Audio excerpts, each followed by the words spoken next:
Your program will begin shortly. Launch sequence. Activate.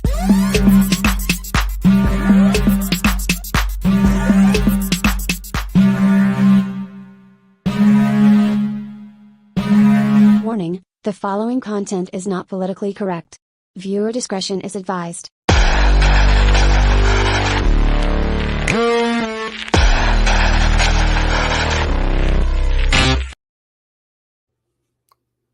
Oh, wait a second. I forgot to take that off. Welcome back to the channel today, everyone. So I have a really special episode. Obviously, I'm streaming on a day that I don't usually stream. But obviously, you guys know I haven't done an interview in quite a while, but I'd like to do them. And I have been wanting to do this one for quite a while. And so without further ado, I am going to bring up my friend, who I've known for a little bit now. And yeah, Matt Ray, welcome in. Thanks for coming on. Thanks for having me. This is so awesome because we've spoken a few times, but we've never actually properly spoken like this. So this is great. Yeah, I know, right? We've done so much together over just like the last year, or it's actually been about the last year. And but we've never actually even video chat. Actually, we did. No, I take that back. We've done it in meetings a few times. Yeah, we've done like meeting video chats, but we've never actually even just like sat down and had like a conversation face to face like this. So exciting. Yeah, I'm really excited to talk about things and you know, just catch up with you because I know you've been kind of you've been doing pretty good. I mean, your platform's been growing as well, but I mean, unfortunately, it's under circumstances that you're raising some issues. So why don't you just kind of talk about what you've been going through, you know, what the last year or what's been going on? Yeah, so I guess it would be about 8 months ago now that I would have stopped the testosterone. I'd been on T for nearly 8 years, but since I was on came to the US, I was put on a different testosterone, and I was overprescribed and I had no idea.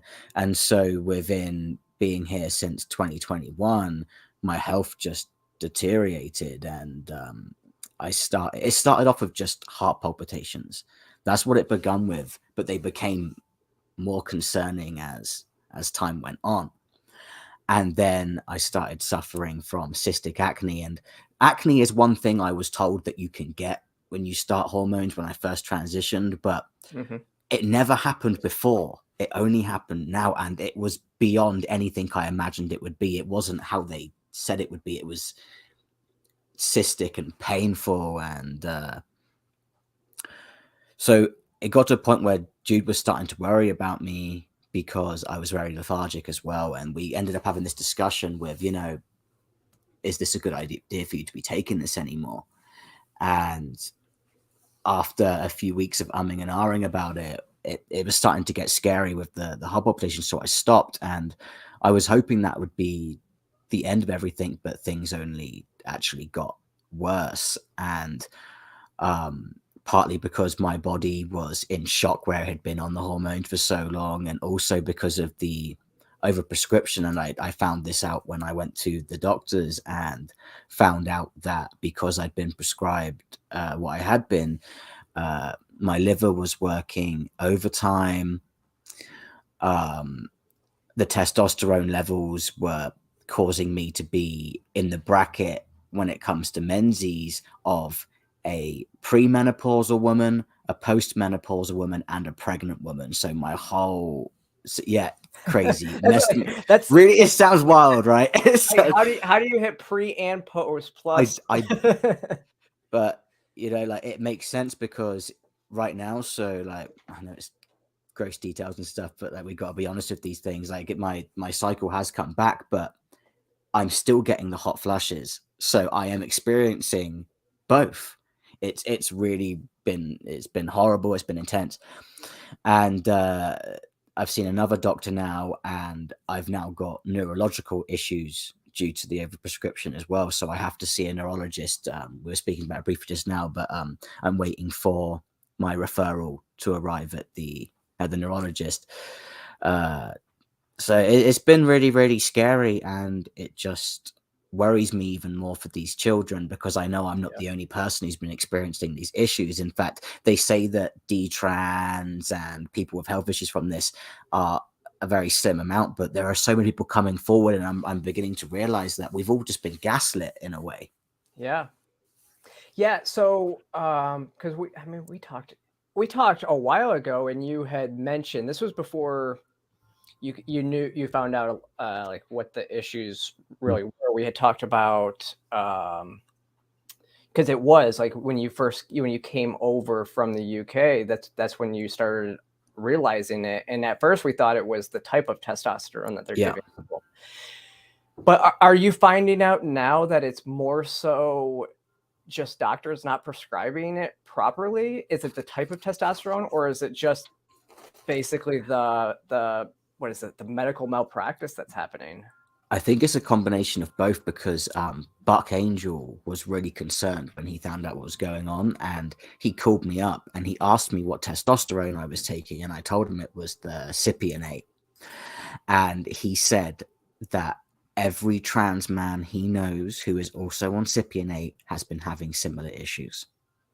Yeah, I mean, I've heard of a lot of trans men that have had to come off of testosterone.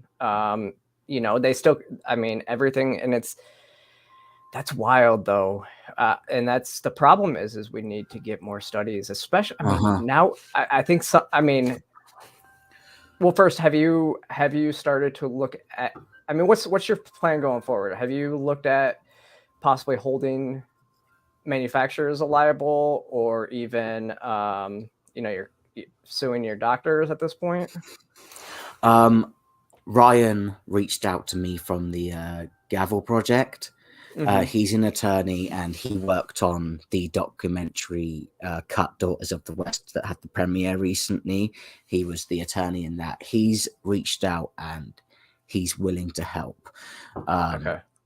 So we've been speaking to him. We're going to be speaking to him further, but at the same time, I'm just very, very overwhelmed because I'm sick right now, and the thought of court cases when I'm sick is very terrifying. But at the same time, part of me wants to push, because I'm at the point where I'm thinking the only way we're going to protect these children is by hitting them where it hurts, and that's in their bank accounts.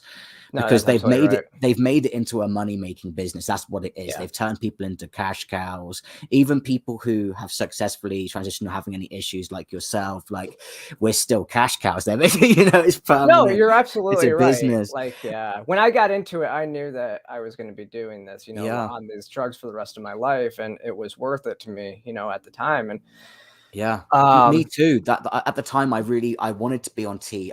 Because I have gender dysphoria, and this is the other thing. I've physically detransitioned, but I'm struggling a lot with the social side of it, because I know there's an agenda at play here. I feel like I'm upset by the medical malpractice, and it's put me through mental turmoil with it, because I socially, desperately, because of how I feel, want to be able to socially detransition too, but it's a day by day thing for me. I need to walk before I run with it, because the elephant is still going to be in the room. I'm still going to have gender dysphoria. I had it my whole life. How do you just stop having gender dysphoria? So it's really stressful, because I want to be able to, where I've been going through what I have, I want to be able to accept, my birth sex so much, but I still have gender dysphoria, and nobody truly knows how to deal with it. No one knows.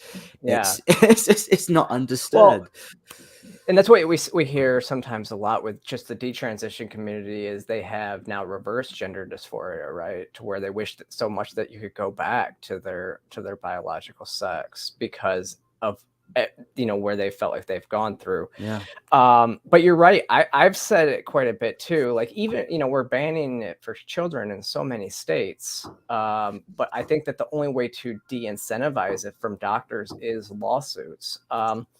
But also, I don't know. I don't know. Financially, financially, you're dealing with so much. You're gonna have to. You almost.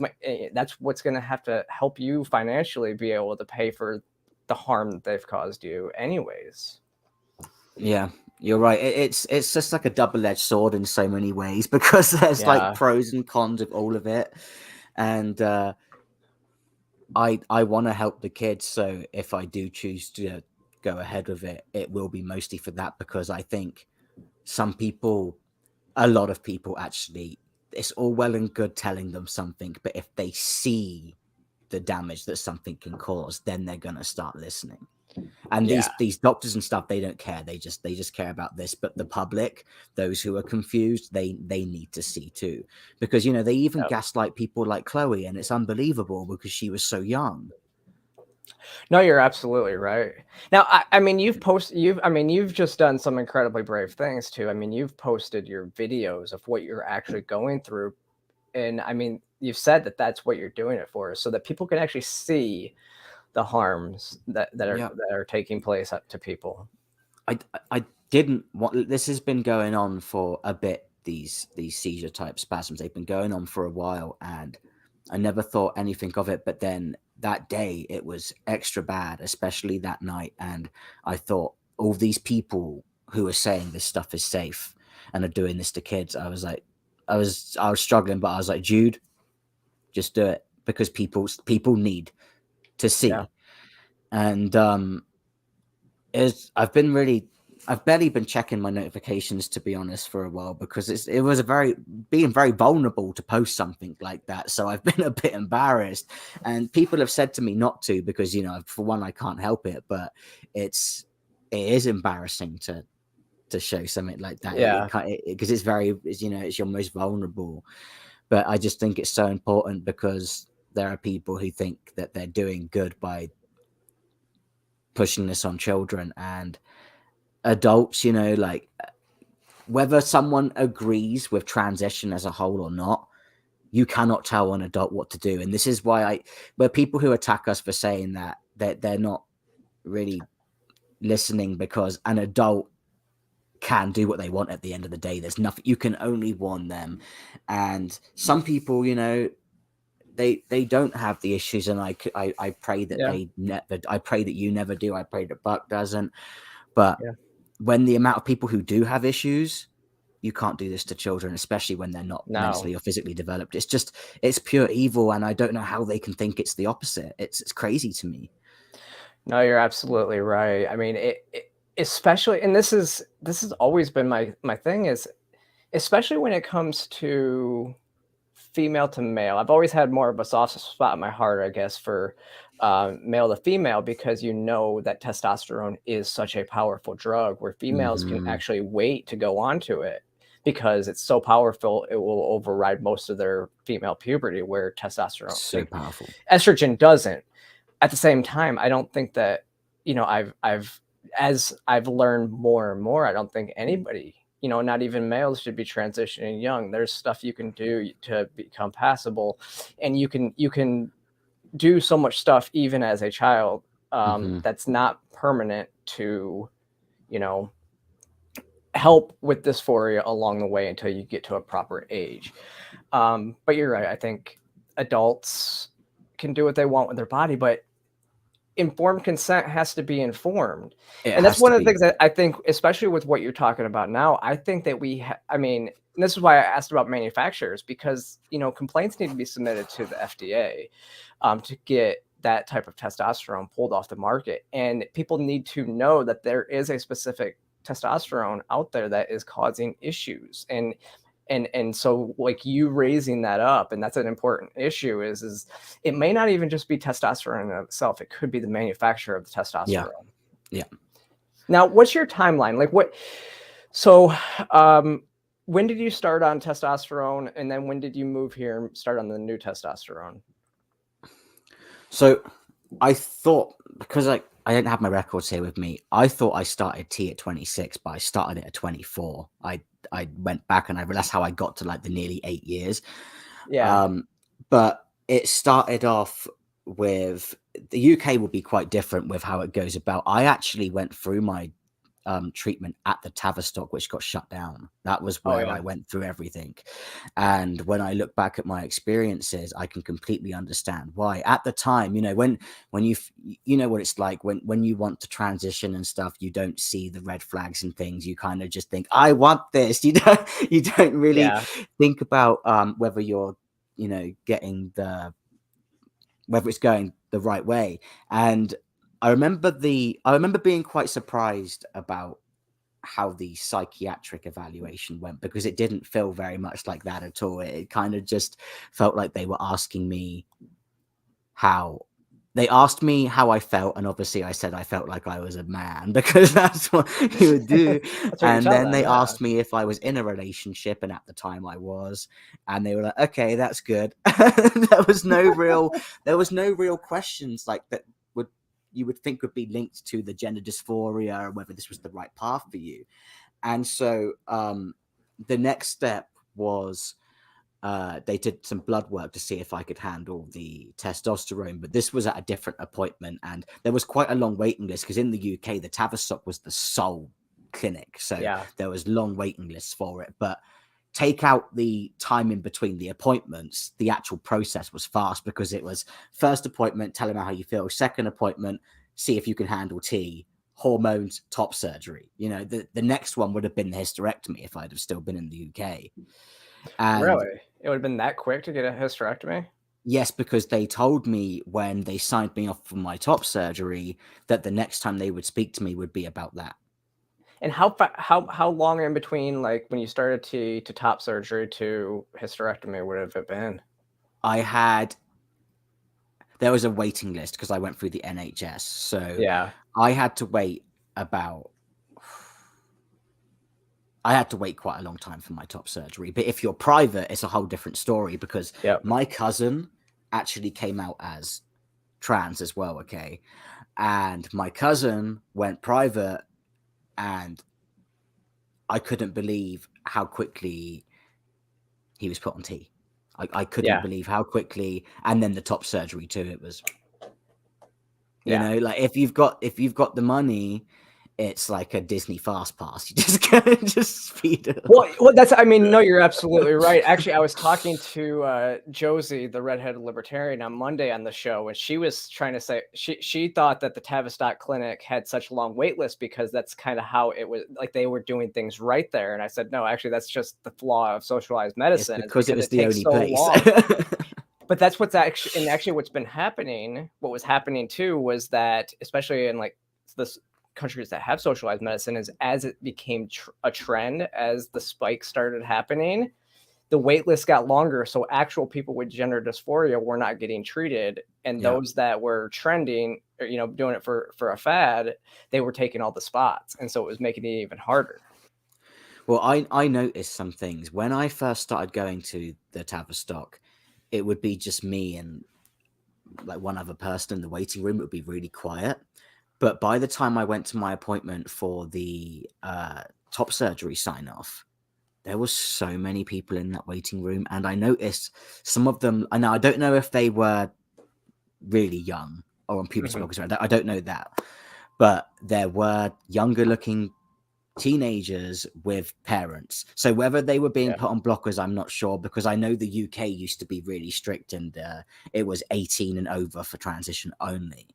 But maybe they were doing the blockers. I don't know when everybody started utilizing the Dutch model, which has kind of been an interesting turn of events, with the people that ran the study being like, you guys aren't utilizing our system properly. You know, you're just putting everybody on blockers and saying that that's okay. And that's not at all what they said initially. But even still, and actually, I think they tried to recreate the study in the UK, but they couldn't recreate the results ever. And so that's probably why it was a little bit more strict there as well. So when though did you move to the US? 2021 in June. Okay, so it's been fairly recent. And then I was back on the T. I was on the Cypionate from the August, because I had a while trying to figure out how to even get hold of my testosterone again, you know, because I'd moved to a whole new country. I had to well, one, prove I was trans. Two, I had to, you can't just sign it off to anyone, you know. Well, they do these days, but Well, yeah. but I mean, I was on an informed consent basis. Actually, I still am on an informed consent basis. Went to my doctor last week. But it is interesting. But so where are you at now? I know you said that you are like, you're kind of physically detransitioning, but you're still living every day as a fully presenting male, right? Or what is your plan? What are you doing and where are you going? How are you moving forward with it right now? What do you have an idea yet?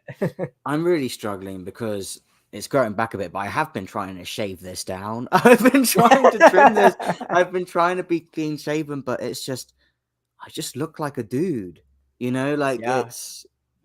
and Well, you're not. so Yeah, it's that's like gonna be the Scott topic. Nugent says, you know, that this is how it's going to be now. So I'm Yeah. at the point where and not in like the radical way, but I don't care about pronouns because I get why people call me she, and I also get why people call me he, you know. And like, what's really funny is that I was laughing yesterday because I've realized that I'm actually a real life they them, and the reason why is people in the comment section keep calling me they because they don't know how to talk to They me. don't know how to talk They to you. don't want to Yeah. offend me. They don't want to offend me, so they're like, I love Matt Ray. They're so brave. And I'm like, I'm a they them. I'm a they them. Oh my gosh, that's great. And it's just, people are so sweet, but it's just so funny because they just don't want to offend me, so they're just calling me a they. And I was like, wow, all the radicals are going to be jealous because I didn't even have to ask. Yeah, right. Just getting called. Yeah, I know. I mean, that's, yeah, like you said, Scott said it too. It's like, I mean, and you've said this before in the past too. You've said it. I think you've said it publicly, and you've also said it to me as well. But you said there's no way that you can physically detransition. Like there's no actually going back. No, I mean, if I was to go on estrogen again, that could cause me issues too because my body's so messed up, and the same for all of us. So it's like, I'm at the point now where I just look how I do, and I care more about the mental side of it because I need to become to terms with a lot of it. You know, I don't know if you saw my chat with Ashley, but I mentioned how I spoke to my mom, and that was really hard for me to do. And it was a really rough time because where I was going through what I was going through, and I know my mum and my dad had warned me so much. My mum especially, it hurt her a lot more than it hurt my dad when I transitioned. She struggled a lot more with it. Yeah. And so where I was having all these health issues and things, shame was like completely washed over me, and I didn't think I could face her. So I didn't ring home for quite a while, and it was starting to eat at me because I love my family, and I was like, I need to talk to my mum because she probably thinks that I just want nothing to do with her and doesn't know what's going on with me. Yeah. And with the social media and things, she would have been kind of watching that from the sidelines and been like, why aren't you talking to me? You know? So Yeah. I rang her up, and it was the most emotional conversation I've had in my life. And when I did apologize for transitioning, she outright said to me, I don't accept your apology. But it wasn't because she was mad at me. It's because she was like, you shouldn't be apologizing for this. Yeah. You know?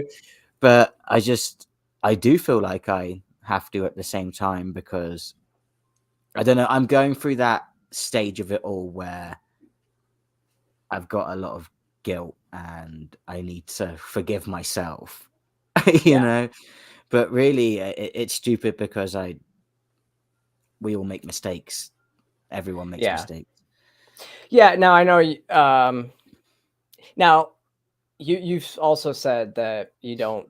You know, you probably, if you were to go back, you wouldn't transition. Is that right?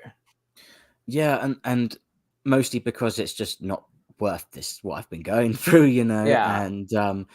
And that's what's really sad about it as well, because like I said before, I do have gender dysphoria regardless, and I know what a woman is, but I don't know what that means for me because I've never been feminine. I've never been I hated being a girl so much when I was young. I never embraced it, and I want to be able to, and I'm struggling so much of that, but part of me that doesn't know, even if I socially detransitioned, I feel like Yeah. deep down that issue I will end up feeling, I feel like I'm going to feel like I did when I was in school, when I felt trapped, because gender dysphoria is still going to be there. So it's trying to get to that stage where I can let go of all of that. But will it happen? I don't know, because like you agree, it's a mental illness. Gender dysphoria is. So how do you, when there's no actual cure for it other than this thing they're giving us of this transition that doesn't always work, it doesn't always work out well, and it can lead to much worse. What do you do? Yeah. I mean, that's what's hard, is because you've just been put through the ringer because of it. And, but you've also been very supportive. Like we've been friends for, like I said, about a year now that we've known each other, and we've always been very supportive of each other and what each other is going through. And you understand the mental illness of gender dysphoria. So I've never once seen you actually shame like trans people other than the crazy leftists. That's what we're doing. I don't ever want anybody to think that like you're out here pushing this narrative that, that it's harmful or anything like that. But when it could be, you're just telling your story. And I really admire that, because, and I can't, I mean, if you weren't going through this, like you said, you have gender dysphoria. And I know that's the thing, is a lot of people have gender dysphoria and transition's not right for them. Now, would you say though that transition was like kind of what your mom was getting to, is like that transition was right for you until, I mean, it was right for you, and then you started having all these health complications, and that has what's really done it. That's why I know you would go back and not do it because of the health complications, but giving you any of the information that you're having, like you have now, I don't know how to ask the question. No, I get what you're saying, and in ways, yes, because like Buck, I did feel comfortable presenting myself outwardly as male, but I never tried to, like, these people can be really invasive, and I never did that. Like, I didn't force anyone to like me or anything like that. I just kept to myself, and I was happy. I was quite happy on my own as well a lot of the time. I never was one of those people who associated with the community, because even before this stuff got pushed, I found it really insane how they made their whole personality about how they were gay or they were trans. There was never anything else about them. The people I'm talking about, they make it their whole being. And it really frustrated me. And my old roommate used to find it so funny and be like, the community would think you're so anti-gay, and look at our lives now. That's what's happening to us when we're just anti-crazy and like. No, you're absolutely right. Well, and that's what I think is so important about what you're doing is, like I said, you're out here giving a perspective, and you're trying to protect people. And that's now, were you before again you started, I guess, having the issues, were you already out there like speaking out, and what actually started, what made you start speaking out, I guess? I started speaking out the moment Rachel Levine was on TV saying they're going to empower trans kids. And it was really hard for me because I have suffered with anxiety my whole life. Before I ever went viral, I wouldn't have even gone live on Facebook to a couple of friends. I had such anxiety. I still do. I still get it. But I'm at the point now where I've learned to deal with it, because this is, I believe, this work we're all doing is a calling, because some people are scared to do it. It is a calling. And that day when I saw that clip about the empowering trans kids, I sat there, I was raging. I was furious, because it just seemed insane that why were we living in this reality when that's even a good idea, And I turned around to Jude and I was like, I'm terrified, but I don't think enough people are doing this. So I feel like I've got to say something. And she was like, do it. So I got on TikTok, I just pressed record, and I just spoke my mind. And then the next thing, Conservative Ant had stitched it. And then Jamie approached me the next day. Do you want to be a member of Gays Against Groomers? And I was like, oh. We're already there. Yeah. It was kind of overwhelming because when I posted that video, I didn't expect it to get 100,000 so like at all, let alone like so quickly, and then all that Yeah. stuff. And I was thinking, oh no, I can't back out now. This is No, it. you But can't like, back out now. but it was also really nice because it was so nice having parents. That's what really means a lot to me, when the parents reach out and they say thank you. Yeah. Because they're under this impression, because of these radicals, that they're not allowed to have an opinion on this. And it's insanity, because if they're doing this to your kids, even if you haven't got kids, this affects everybody. This is a global issue that everybody needs to care about, because children are in danger here. But that gave me the push, and I did have this moment where I struggled for a bit, because when you first get your first experience with the TRAs, they are relentless, they're brutal, and they were telling me that if this was World War II, I'd be shipping off my own people. The one comment that I did find hilarious was they told me that because I actually look male, I'm not allowed to speak for the trans community. Of course. And that worries me, because the whole point of being trans in the past was that you would present yourself as the opposite gender and you'd want to pass. But now, unless you've got long hair, breasts, but still have a beard, you're not allowed to talk. Like, you have to be as it's insane. It's the non-binary. You have to look like that now, or you don't count.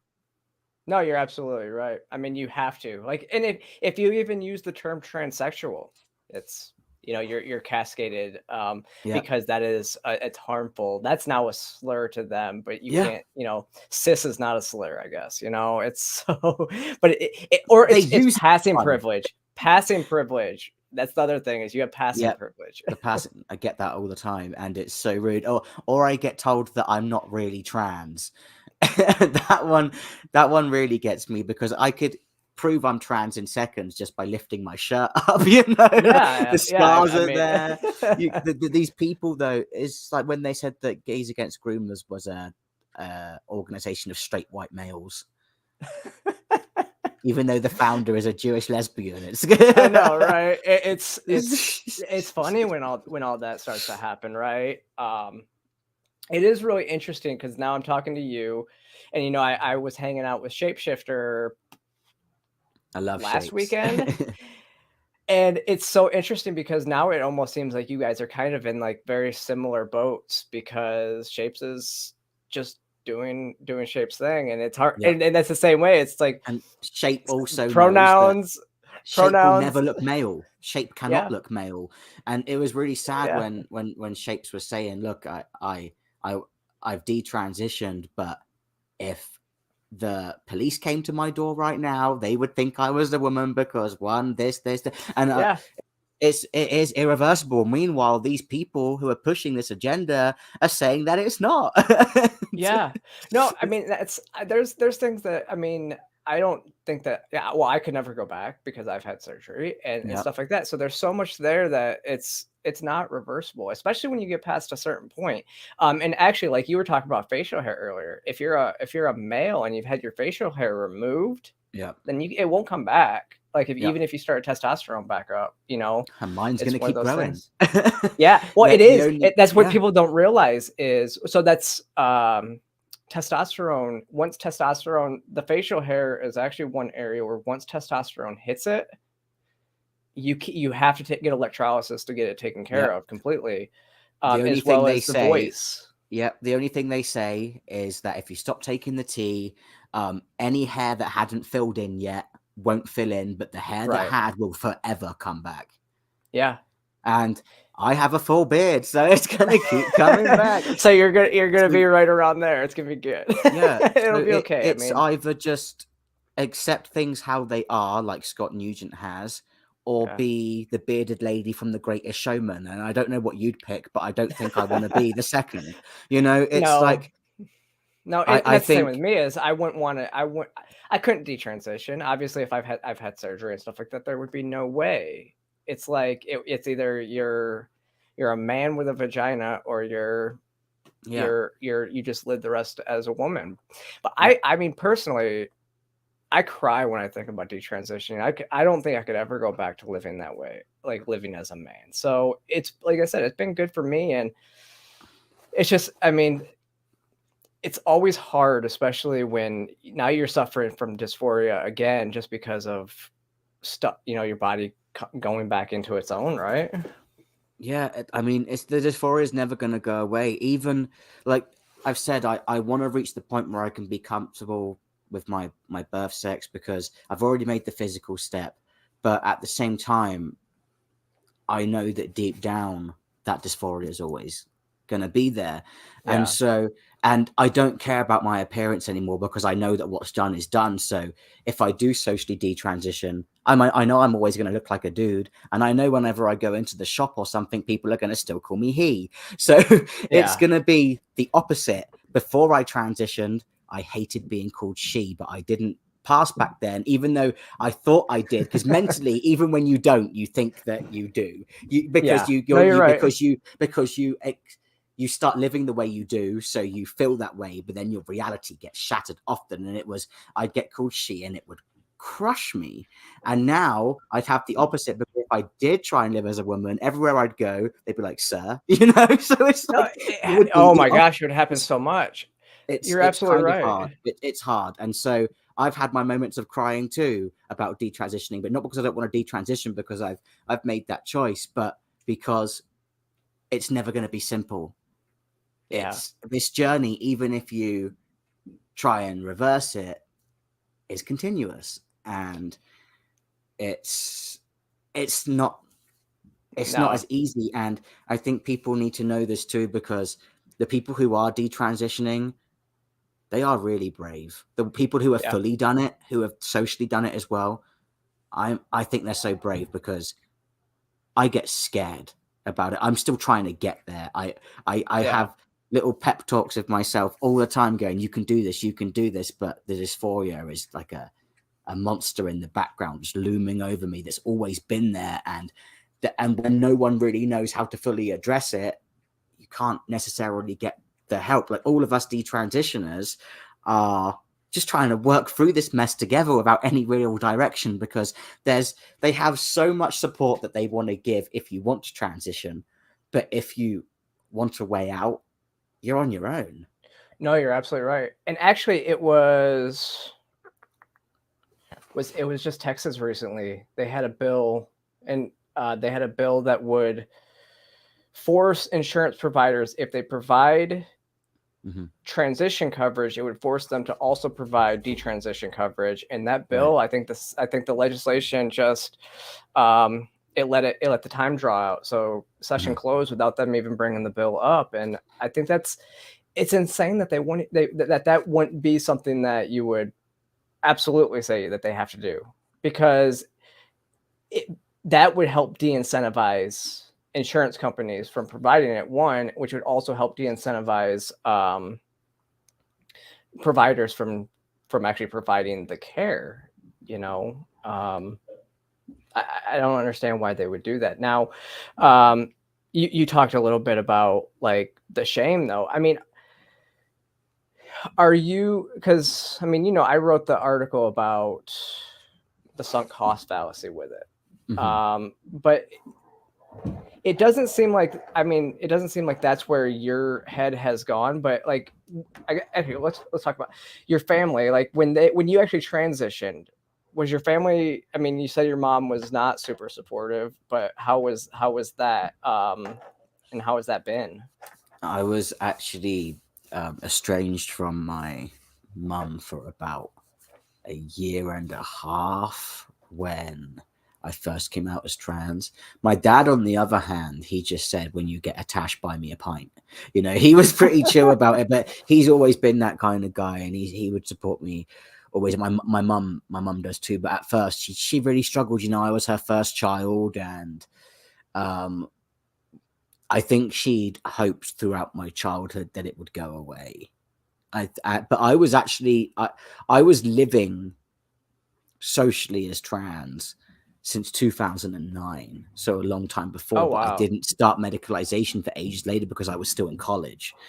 Yeah. So, I was trying to get my course done, didn't want interruptions, and it would require traveling to London during my education. So I couldn't do it then. So that's why I waited so long. So my mom really, really struggled at first, you know, because I think she'd hoped that it would be a phase, because for a lot of kids, it can be. A lot of kids it is, especially now with this agenda push, you know, because back in the, you know, I remember having gender dysphoria as young as 5 years old, because my mum took me clothes shopping and she took me to the girls section, and I was thinking, why are you trying to put me in a dress? I'm meant to be over there. And so, but not, I didn't know what gender dysphoria was back then, obviously, but I was just very confused. And so I was like, Mom, I think I'm a boy. And she laughed in my face, and rightly so, because I was 5. You know, like, I thought I was Batman the day before too. So, you know, like, it's completely understandable. Man. Yeah. Batman. But I genuinely did have gender dysphoria, and nowadays these kids don't. They're going to school and being told they have it. You know, so that's the biggest thing now. I think that's part of it too, because I mean, you are a typical transsexual that you would normally talk about. That almost every transsexual that I know, it was like around 4 or 5 is like kind of when you become self-aware. Some of your earliest memories are of of experiencing gender dysphoria. I was no different. I tried to dress on when I was 4 years old, and kind of was like, I couldn't put it into words that I thought I was a girl. I think for me it was, I always knew I wasn't one, but I just wished that I could be. And so but yeah, now it's like when you so when I hear somebody come out and be like, you know, the rapid onset gender dysphoria stuff, like, oh yeah, I just figured this out last week, but they're, you know, they never had like anything growing up through their childhood. It's like, that doesn't make any sense, because either you're born trans or you're not, you know. And I do believe that there is something that creates you know, that makes you trans, or at least, you know, that would make you have gender dysphoria. Yeah, I agree. And without trying to get conspiratorial, there have been rumors that childhood vaccinations have played a part in it. There has been a rumor about that. Whether that's true or not, we'll never know. But we know there's an autism overlap, and I'm on the spectrum. So, are you okay? Yeah. I actually don't think I knew that. Were you diagnosed on the spectrum? I actually had, this is going to sound really terrible, but I actually had to get diagnosed as an adult, because my whole life I felt like there was something wrong. And people who have siblings who had autism kept asking me if I did. And I always felt like it. And I finally mentioned it to my mum, and she said, I was meant to get you checked as a child, but I did not. Now, to be fair, though, you know, I was a 90s kid, and it wasn't as common back then, was it? You know, well, yeah. And so, like, honestly, you may not have ever, they might not have diagnosed it. I mean, you obviously, then, you know now, because females are so underdiagnosed with autism, and historically the criteria was always for young boys. So, obviously, I mean, I've had Christina Buttons on and stuff like that. She's talked quite a bit about it as well, about, you know, growing up on the spectrum and never being diagnosed until an adult the same way. So who knows what would have happened then too. Yeah. And I got diagnosed with the high functioning, and then when I found out about the overlap, I found that very interesting, because it seems to be quite common. Well, and there's explanations for it too, right? So they say when you're on the spectrum, you hyper focus on something. So when you think that you have, if you are even, and this is why a lot of them, I think the rapid onset gender dysphoria even hits the autism spectrum harder too, because if a concept is introduced to you, that's the only thing that will make sense. And so you continue to, like, you're going to hyper focus on that until you actually get what you want. I know that was kind of Chloe's story as well. I've always had that as well. If there's like, I don't often want things, but whenever I have in my life, it does become an obsession. And I didn't even know that was a thing until you mentioned that. So there's another thing. See, I didn't know about the hyperfixating, because where I didn't find out till adulthood as well. You know, I missed out on knowing a lot of things. It made a lot of sense when I found out. You know, all my life I've had friends go like, why do you react like that? Why do you do that? And I thought there was something really wrong with me.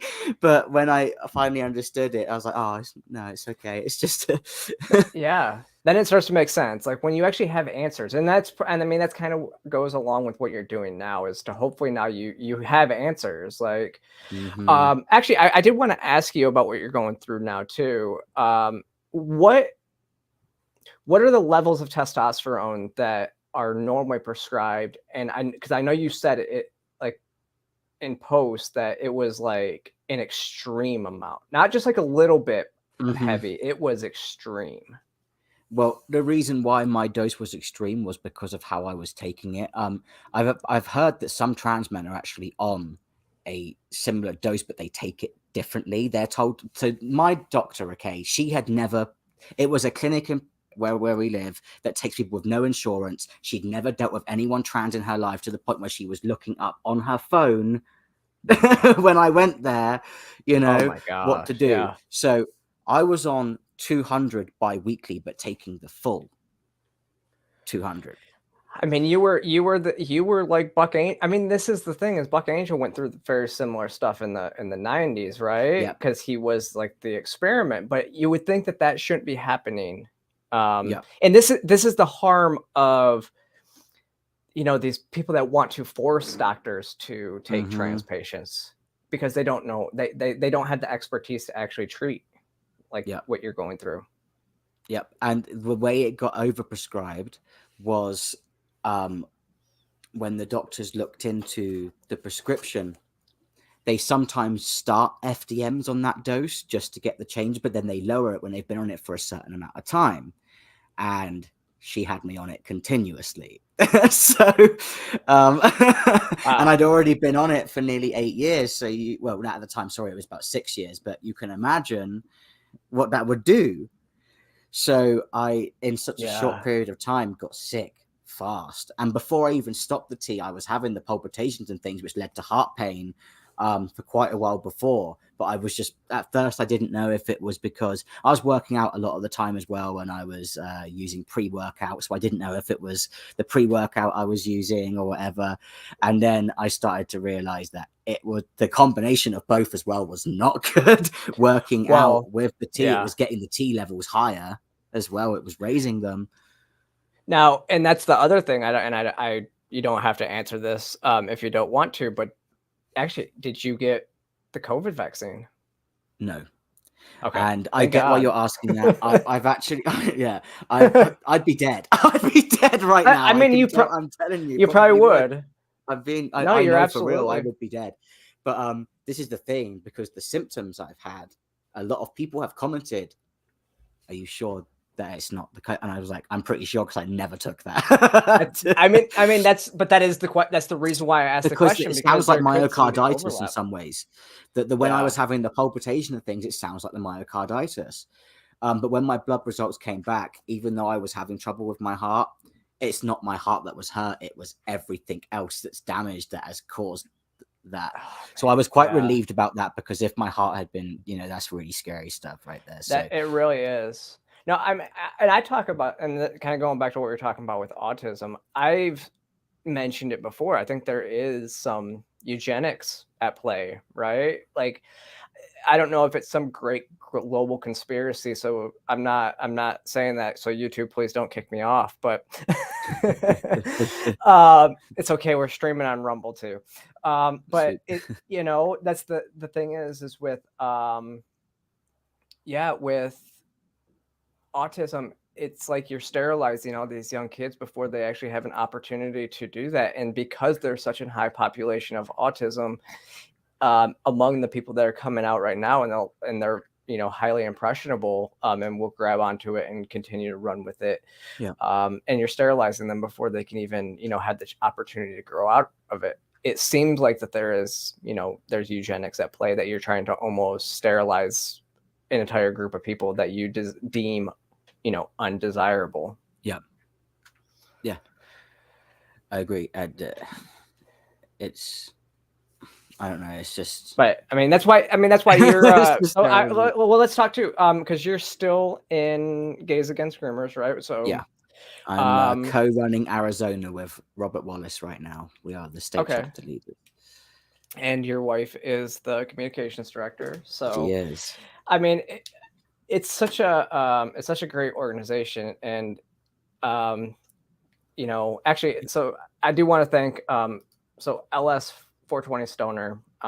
Thanks for the $10, and he just says, Mystic didn't like to thank you for everything you've done here on YouTube. Mr. Ray, it's good to see you're still around. How is Jude doing? So how is she doing? She's doing really great. She's just busy a lot with gag stuff, you know. She holds down the fort really well with the writing and everything like that. She works really hard, bless her. Yeah, I was just talking to her last week because we had to send out some stuff for to a family-friendly drag show here in Georgia that I had some people shooting over to me. So I was like, okay, we gotta do something here.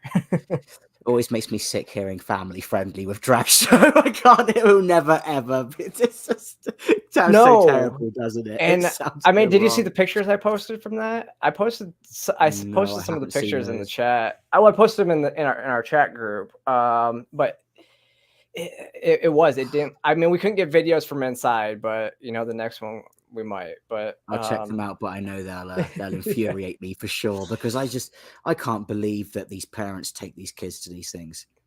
Yeah, I can't either. I mean, and you were.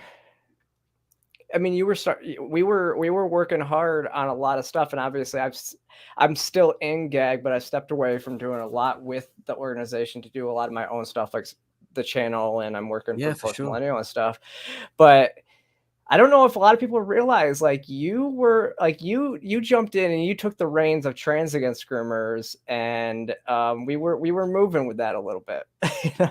Yeah, it was just really hard though, because do you know what I found really disheartening was realizing that not everyone is really fully in this. Yeah. Because I wouldn't have cared if people on the far left and the far right hurled everything at me. It was all about the kids. But at the same time, I also can understand, because this isn't easy work to do, and it does come with a lot of so much backlash, and it can be extremely stressful. So I can completely understand at the same time. But yeah,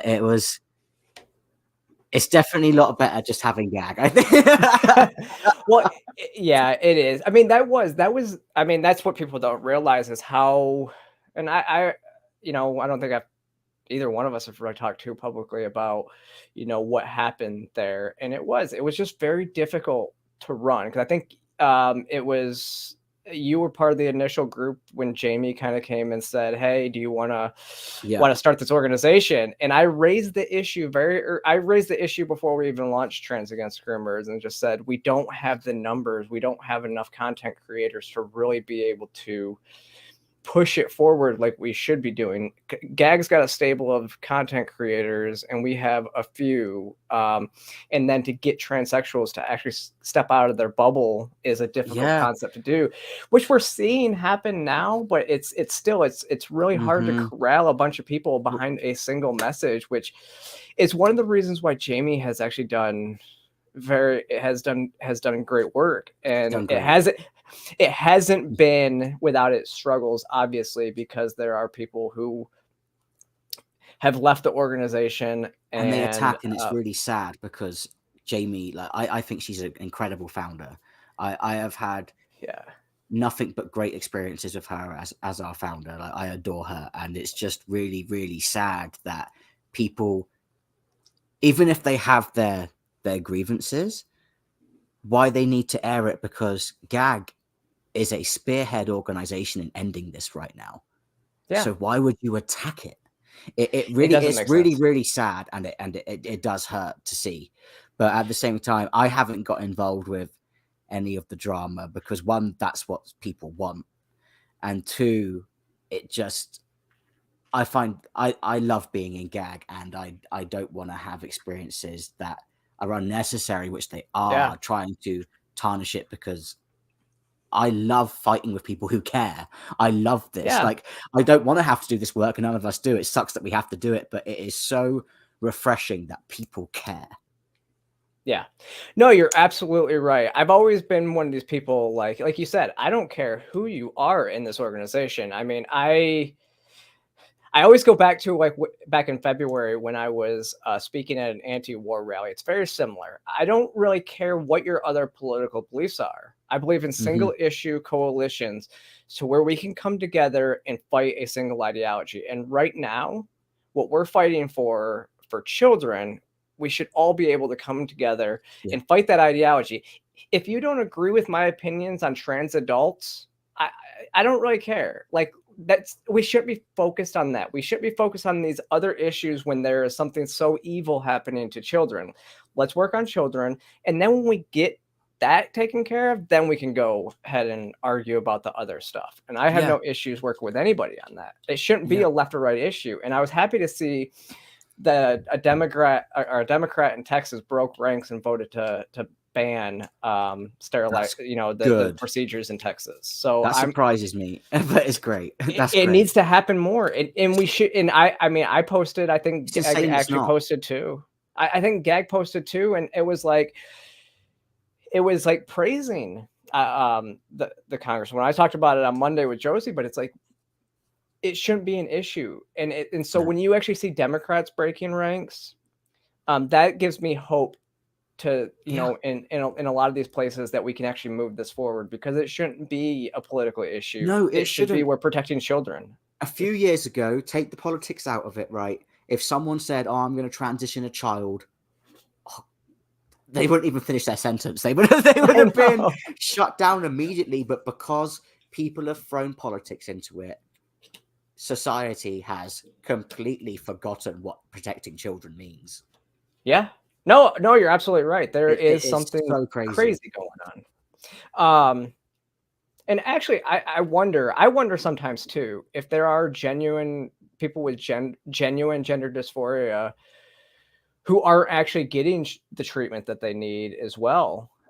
Because I actually think about it back when I came out. I actually came out to the first person I ever came out with in 2014. And I think to myself, like, I'm like, I think God, I'm like, I am so glad I came out before this became trendy, because I probably would never come out. I would probably just, live in secret in a miserable life, because I couldn't deal with, I wouldn't want to be perceived in the way that, the activists are making our community be perceived right now. Yeah. And my heart goes out to you and other trans women as well, because, the ones being the loudest and causing a lot of this trouble is these radical trans women.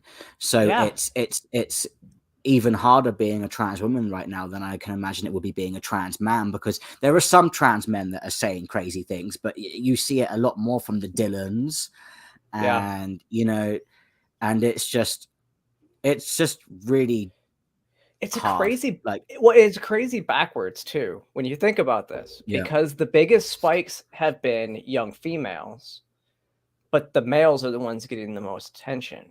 It's really like a backwards, like, it's actually like misogyny at play, right? The men are getting, like, the males are getting all the attention, and the females are just kind of off, forgotten about. But I also do think sometimes that is like when radical feminists come after trans women, it's like they look at trans women as males and they are oppressive men who just want to take advantage of a situation, whereas they look at trans men as victims.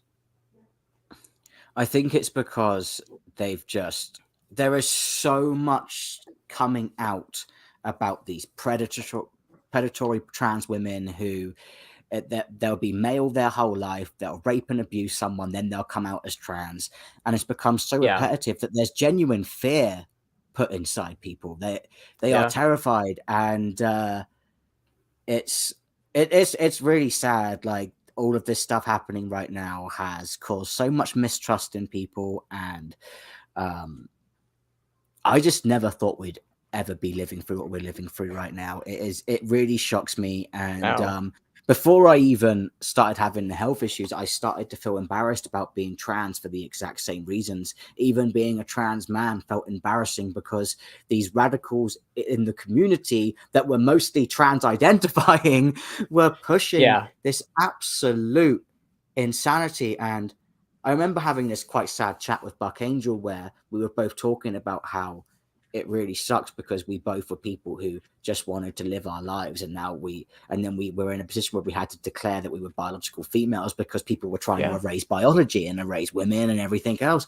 And it's just the complete opposite of what you transition for. I never transitioned to go around declaring I was trans. In fact, when I first had an online when I used to be online before, I never even like disclosed it because I didn't need to, because I wasn't trying to get, I was already in a relationship with that. I was just living my life, and I didn't want to be known as being trans because there's more to me than being trans, you know?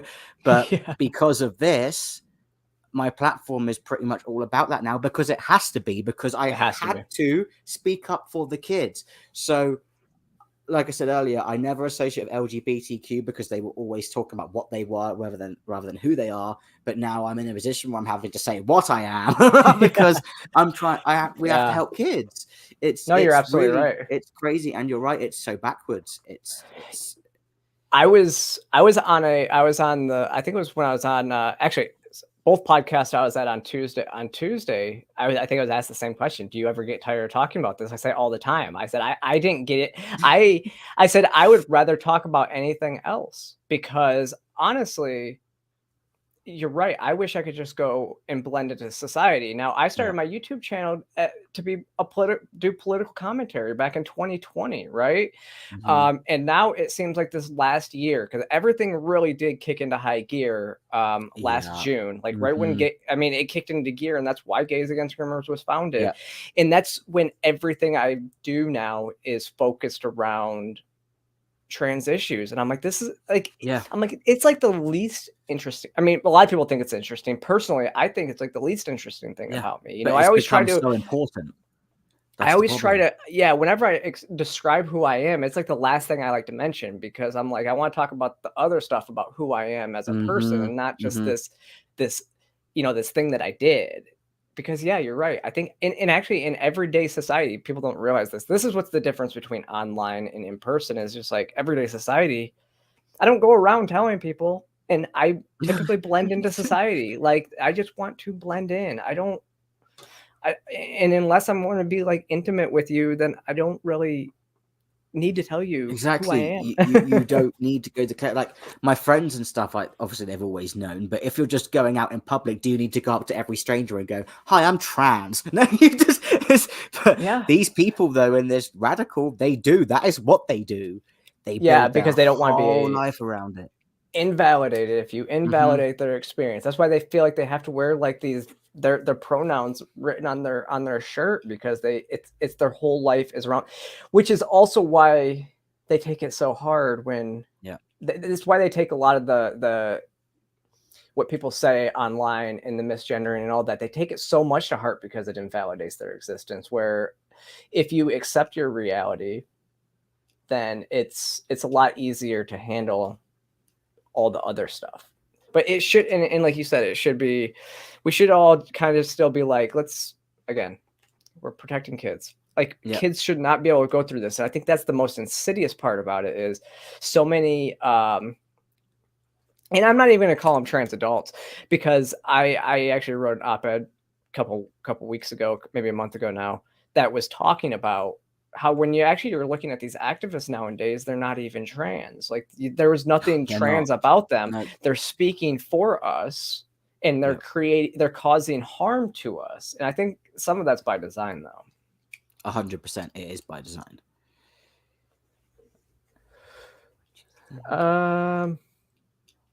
Oh man, I have to answer this question right here. So. I'd really love to know what my trans friend would say about you. She was an enlisted crane eater, and you were an Army officer. Yeah, crane eaters, man, those Marines. It is interesting, but man, I could talk to you all day, and we'll have to do this again. And Yeah, I'll for have you on sure. the Monday show just to talk about the news and everything like that sometime. But Yeah, that'd I be think good.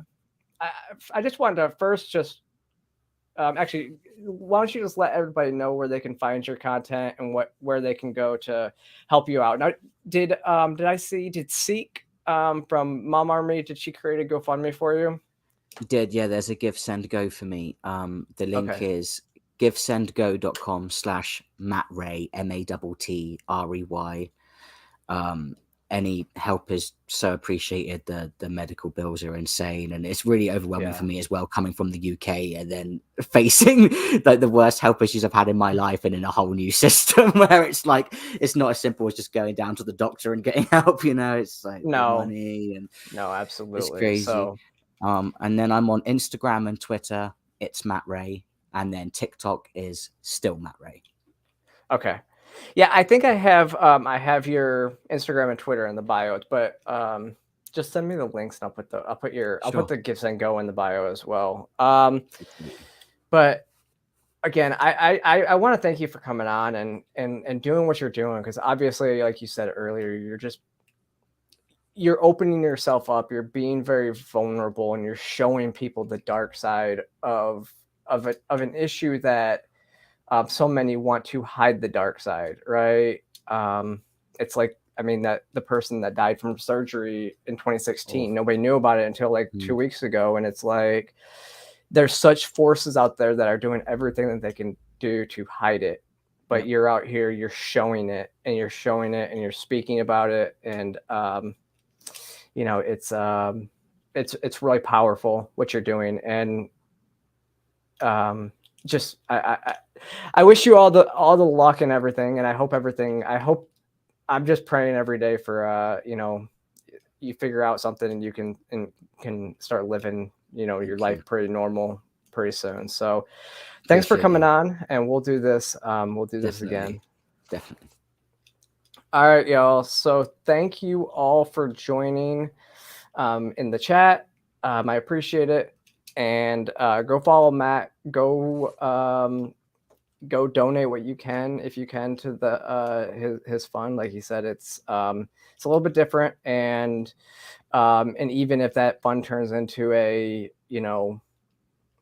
lawsuit fund, then you Yeah. deserve to get you deserve to get to retribution for the medical malpractice that happened to you. So and then go follow me across all social media platforms. We got the Monday show. I have a video. Y'all, I took yesterday off. It's been my only day off in like 2 weeks. So I'm gonna edit a video that I filmed with Shapeshifter, put it out, and then we'll see you next time. Awesome.